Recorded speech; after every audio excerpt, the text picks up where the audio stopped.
Elevator Emergency Tutorial. 1. When the lift cannot be extended out of the vehicle. 1. Operate the power unit counterclockwise to turn off the power of the lift. 2. Open the locks on both sides of the lift. 3. Take out the emergency hydraulic rod that comes with the lift. 4. Insert the manual hydraulic rod into the pressure relief valve knob and rotate counterclockwise. The hydraulic device unloads oil, and the mechanism automatically descends outside the vehicle.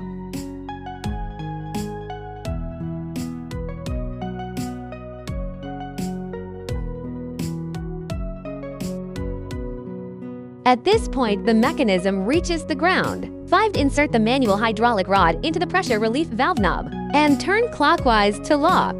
2. When the lift cannot be retracted into the car after being extended. 1. Check whether the hydraulic valve knob is in a tight state. Rotate clockwise to provide resistance. 2. Insert the manual hydraulic rod into the hand pump jack. Press the hydraulic lever down repeatedly and forcefully. Lift and flip the platform until it hits the platform rubber limit shaft.